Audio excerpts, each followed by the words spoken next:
hospital bills, couldn't pay their rent and stuff like that, and just started losing and losing and losing and losing. Now they're out here in the streets, and there's a lot of pain and stuff. And when you're out there and you're feeling helpless, you're feeling hopeless, you're feeling like nobody cares. So that's why it's important for people that have a heart, you know, like Tim, to show up and to give some people some hope. You know, sometimes, man, it only takes a word of encouragement to somebody. Sometimes just takes, man, you know, you can do it. You know, don't give up. You know, then maybe it may take a meal or something. It may take a variety of things, man. You know, but you gotta find that need and feel it, and find that hurt and heal it, man. You gotta look for it because it's out there. Tim, give us some of your experiences that you would like to relate to our audience this morning. But Dr. Haynes, when I was out there in the streets, as Pastor Walker was saying, the hurt and the pain, you feel like you don't have nobody, you're on your own, and you want to just give up sometimes, you know. And I remember feeling like that when I was out there in the streets, you know. And that's why it touches my heart, because I know how people, men's and women's, they feel, you know. They go through the hurt, the pain, like family members know they done burnt the bridges up, because Lord knows I burned bridges up. And the hurt and the pain that's on them, you can see it, you feel it, you know. So that's why when I go to the streets, I pull them to the side and I ask them, and a lot of them know me. You know, they know that I come from that way of life, you know, and now that they look at me, you know, and I don't want them to look at me as nothing else but some hope. Inspiration. Inspiration, you know. If you can do it. If I can do it, you can do it too. That's right. You know, because if God did it for me, surely he'll do it for you. You know what I mean? That's what they need. They need an example. That's right. That's right. And that's what I try to be, some hope. You know what I mean? That we can change. You know, we can change that lie. You know, it's a lie. We ain't got to be stuck the same, you know. So when I go out there and see the hurt and the pain, I ask them, man, you know, man, how can I help? You know, because Lord knows that I see violence while I'm out there too. I see that too, you know. Matter of fact, a couple of weeks ago I was out there, man, I seen bloodshed. You know, it's out there, but it's just the hurt that Pastor Walker was saying, you know. And it's my job to go there and to let them know that we can change. You know, we can change this, whatever's going on, whatever the enemy is telling you, we can change it. You know what I mean? And I pray with them. You know, if you want me to pray, do you believe in prayer? Because prayer changes things. All right, go on. They change. Prayer changes things. Lord, look at me. You know, and I pray with them. You know, and most of all, I listen to them. You know, I listen to them. You know, but. Asking them to pray, and some of them like, pray on, I don't care where we at. We can be right there in front of the Jack in the Box, we can be outside Waffle House, we can be anywhere else, and also at the motel up there. I go to the motel up there too, you know, because a lot of guys from different states, you know, drugs, whatever, and I minister, you know, and that's the thing, you know what I mean? Just giving hope back, you know what I mean? That, man, if God do it for me, he'll do it for you. You just got to, man, break this. Let's break it. And I help. Whatever it is, here go my card. Call me. I'm coming. I'm coming. You know, it's just the way it is. And a lot of people say, but I do. I do. I go. I go. I don't care where it is that I need to go. I'm going. You know what I mean? Especially in the streets, in the projects, wherever it is, you know, I'm going, you know. God, man. Are there a lot of folks like that out there in the streets, Pastor Walker? Oh, yeah. There's plenty of people out there. I mean, just pretty much getting caught up in a vacuum, Dr. Haney, and they're lost. And well, what I mean is, are there many ministers, people that are going out there and trying to bring them in? How about that? I mean, there are some people out there that's doing it. The harvest is plentiful. Yeah, but the laborers are indeed few when it comes to this, because you know a lot of people are fearful. They're fearful to go out into those areas where people are, and where people are situated at, and where people are hurting. You know, but that's where you got to go to them. You got to go to them where they are, and to reach out into their world and come on their turf. You know, in other words, and to try to reach them, because you know, you can, you know, the doors of the church are open, but you know, if I don't know where the door is, you know, it doesn't do that open door doesn't do me any good. So I need somebody that's in the church that has the spiritual awareness and the relationship with God to bring that love and share that love. You know, Pastor Jones often says, you know, you get anything out of this message, and you know, and you hold your hand up, yeah, well then what you got to do with it now? You need to go out there, take it, what you got, and give it away. Whatever it is, go no get matter it. how much it is, that Absolutely. you got something that you can give, and people are waiting to hear something Yeah. good. You see, in spite of how they might feel on the outside, Right. or might look on the outside. Absolutely. Something good. Everybody wants to know something good. And, Absolutely. And people like to know about salvation. You know, That's they right. like to hear your story. Yeah. You know, That's right. Many Yeah. of them like to hear your That's story. right. And I've never ministered in the streets. But I've met a lot of folks who come from the streets. Oh, yeah, and definitely, let me know that you don't have to go to the street Right. in order to minister Yeah. in the streets. And in many instances, you might find that you can minister in places that you would never think That's true. that folks have their attitudes. And so simply because they're in the streets Yeah. does not necessarily mean that they are below help. Yeah. You see, nor because they're not in the streets don't Yeah. mean that they don't need help. And so I think That's that right. as long as Even at the job. at the job, Even at the wherever job. you are. That's You right. see, anytime you can bring a good word of cheer, a word of confidence, a word of support, no matter who they are and where they are. You know, just a lot of times when you go by and if you just speak to people, you know, sometimes all you have to do is just speak to them. Smile. A lot of folks smile. Yeah. That's all. A lot of folks have not had anybody to smile. That's true. At them for. And sometimes I go into some of these shops, you know, in the mall and whatever, and everybody I pass, I speak. How you doing today? Yeah. How you doing Oh, today? yeah, And definitely.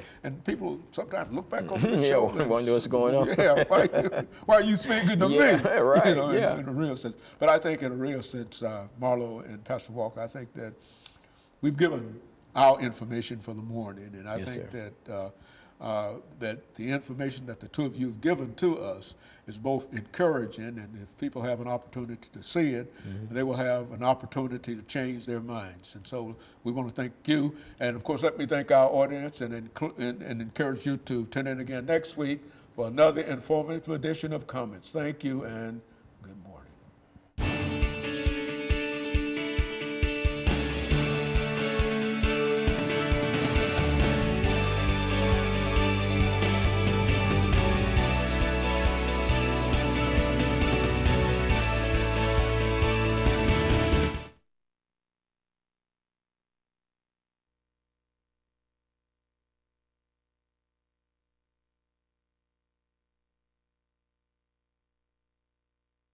Gonna need me again? Not necessarily. Okay. Because I think the other folks are going to show up. Okay. You see, but I think Okay. we're covered it. Thank you, Doctor. But we appreciate you. Yes, we sir. appreciate you. Yes, sir. Appreciate Pastor Walker for.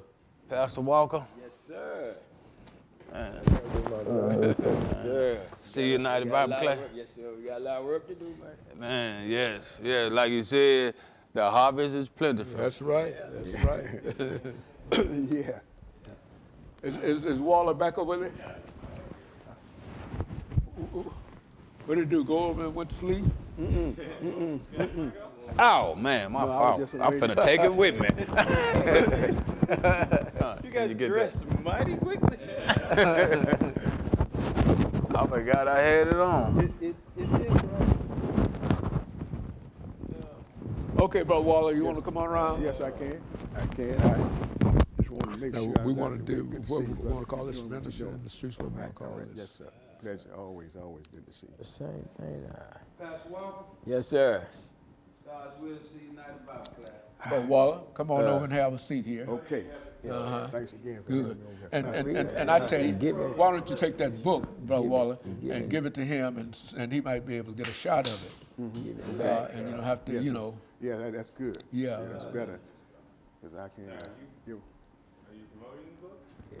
Well, yes, Yeah. I am. Yes, I am. Yes, I am. Okay. Okay.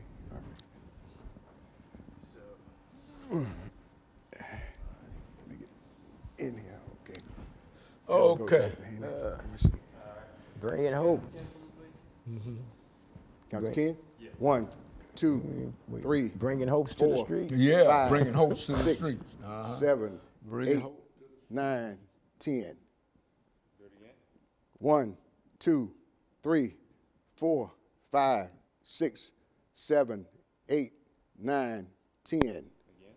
1, 2, 3, 4. Yeah. Yeah, okay, yeah. Let me scoot it up. You might be able, yeah.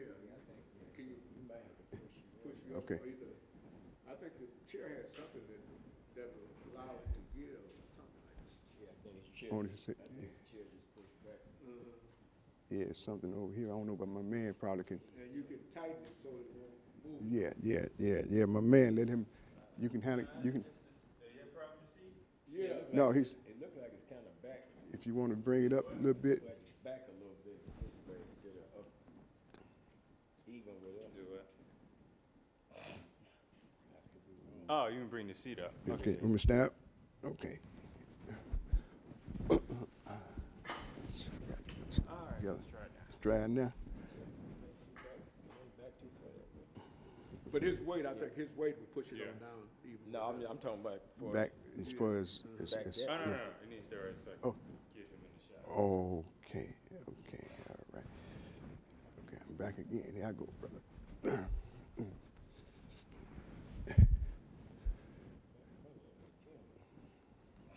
Let me see if I can put my feet. Is there anything that can let down here? I'm guessing I'm all right. So I can turn this way? Yeah, you want to sort of, could you move it back forward? The back part? Yeah, back Uh, I'll make it work though. I can sit up if I have to. forward. Yeah, like I can sit up like this if I have to. Yeah. have your book Now, here. Rick So Waller, camera is that right? 3, Yeah, Ricky. focus on Ricky. your book. Yeah, Okay. yeah, Ricky Waller. You got a book that you presented to us last time. I did. Yeah, that book is. Okay. Yeah. So what we want to call this, according to Pastor Walker, we want to call this Bringing Hope from the Streets. Bringing hope to the streets. To the streets. Yeah. Okay.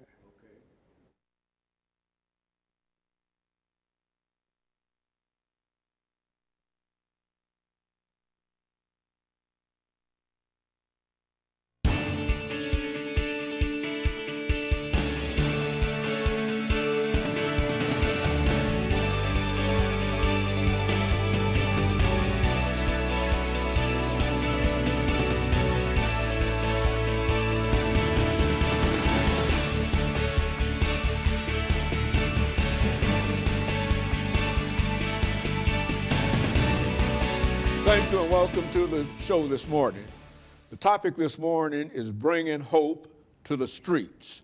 And we're fortunate to have with us to talk about some of the activities in street ministering, Pastor Kay Walker and Rick Waller, two individuals who have quite a bit of information in reference to what is going on in the streets today.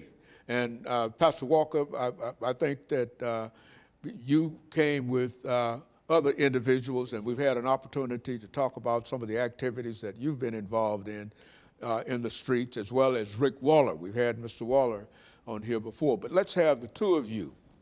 For those individuals who might not know either you or Mr. Waller, to give us some information about your background, your education, and some of your experiences. And you should take about 3 minutes, Pastor Walker, to talk about some of your background, education, and experiences. And after that, Waller will take a couple of minutes to talk about his background, education, and the book, I think, that he has with him.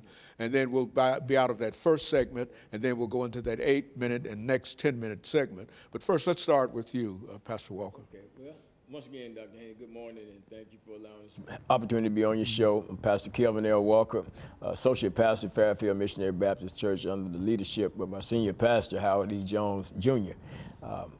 Born and raised here in Nashville, Tennessee, two good parents that raised me right, but I went wrong. But at the same time, you know, I did get the teaching, I did get to understand, I got the knowledge. I got kicked out of the public school system, you know, around the beginning of my 10th grade year.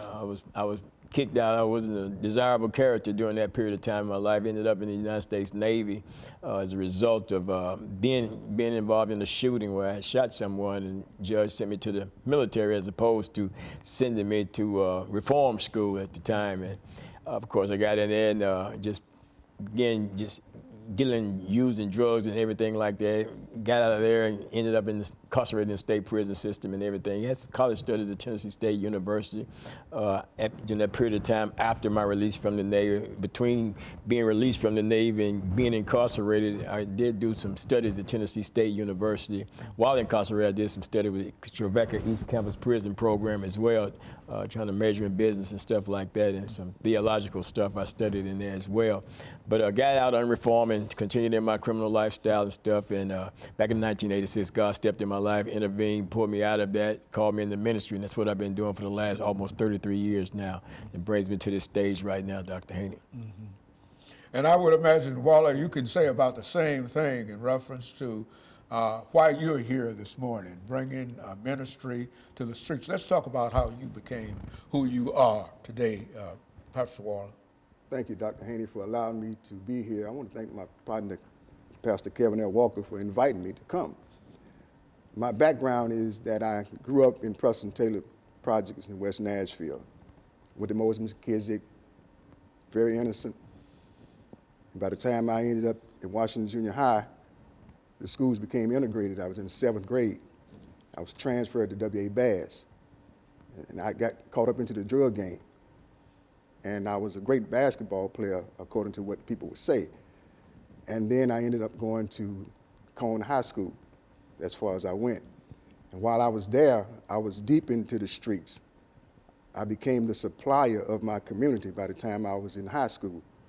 And so what happened was I quit school, and the gym teacher would see whoever could play whatever type of sports.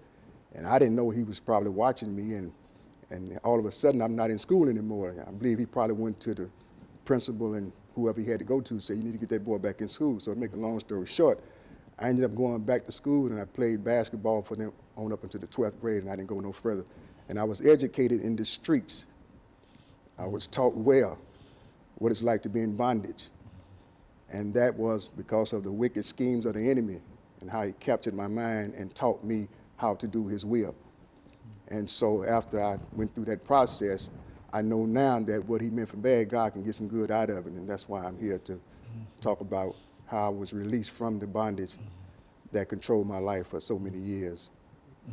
And in other words, Pastor Walker, I think I could say this in reference to your story as well as Waller's story. God is good. Yes. And Yes, he will do some wonderful things. Oh, yeah. And I know that I might not have been in the streets, quote, as such, but I know what God can do, and I know that he has intervened in my life just as he intervened in your life. Yes, I believe that. While we might have traveled different roads, I think that we're all at the same place in reference to what we're doing today. And I just want to thank you up front, the two of you, and we'll talk about other things after we have our first commercial break. We'll come back and we'll have 2 segments for you and Pastor Walker to talk about ministering in the streets. And we'll be back with our audience following this very, very short commercial break.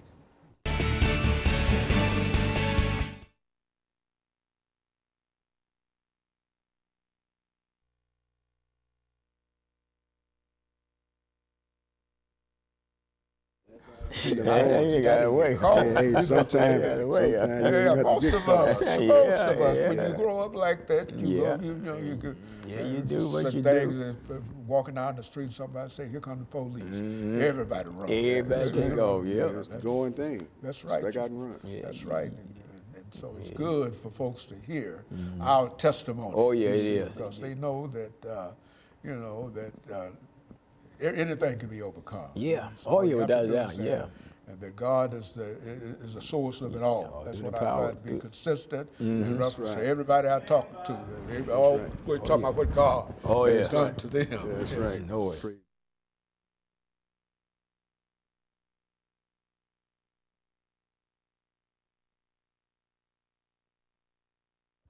Thank you, and welcome back to the second segment of the show for today.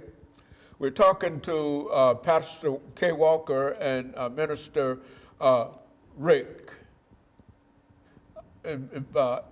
Waller, Rick Waller, Mr. Waller, and as long as I've known you, I still get stuck on Rick, Yes, sir. Pastor Waller, Yes, sir. both talking about bringing folks into the gospel into Christ, and talking about relationships with God, and how people, for the most part, that are in the streets don't have an opportunity until people like yourselves go in and help provide that opportunity, and that opportunity can often be just the knowledge of God. Right. And people are looking for that today. Let's start off, Waller, by having you to make some statements in reference to not only how you came here, but I think that you've got a book that you've spent quite a bit of time in terms of writing it and et cetera. And I know the story of the book, but I think it's well enough for our audience to know something about that book. With that book, you know, I really appreciate it because God knew I needed some help. And that book was a part of the help that I needed to reach out and let people know that, that God is real. And for those who knew me from my past, had a hard time believing that my life had changed, but they allowed me to continue without trying to force me to go back into what I just came out of. And so, you know, with knowing that I'm toiling out in the streets because I know hurting people were in the street, because I came from that. And not only that, being that I became a supplier, so I was distributing drugs because I had learned some things that street life had offered. And when I got captured, I didn't know I was doing harm to my community. But when God brought me out, what he reminded me of, that I had a right to go back out there and to let people know that there is a way to escape. There's a scripture according to 2 Timothy chapter number 2, verse 26. He says, and that they may come to their senses and escape the snare, the trap of the devil, having been taken captive by him to do his will. See, I used to do his will, and I was faithful at it. I don't know everything about street life, but I've had my share of what it would do to one. If he's lured into the power of darkness, he have to call on some help. And so in the midst of the book, God knew that I loved to get high. Not only was I a supplier, I used to get high. I was a heroin user. I was on it for 20 years of my life. And in the midst of doing all of that, it was like a state of no return. But one day I heard my mother, when I was a little boy growing up, she didn't read the Bible, according to my knowledge. I never seen her do that. But I always remember that time when I used to hear her say from time to time, Lord, have mercy on me. And those words, when I grew up, I thought about those words. And then in between the time she said that, along the way, she would say, thank you, Jesus. And then that really dawned on me. I said, now, that was a time when she called on it. And I know that they say he may not come when you want him to, but he's always on time. So I didn't know all about those cliches or anything, but I'm still dealing with my mother's saying. And sure enough, I just decided to say, I wonder would he have mercy on me? And I went to him, and he allowed me to come in just as I was. I went into the church. I snorted heroin in the church because somebody told me that you can come as you are. I'm not talking about clothing. I'm talking about the trouble that's in your life. And so that's what I did. And since God knew that I loved to get high, he was my witness that I had been getting high for all those years. So I don't pretend like I'm from the streets. I have a stamp of approval from the guys and people that was in the street that knew I played the game fair. But yet still, coming out is hard to believe that a person can get out of that.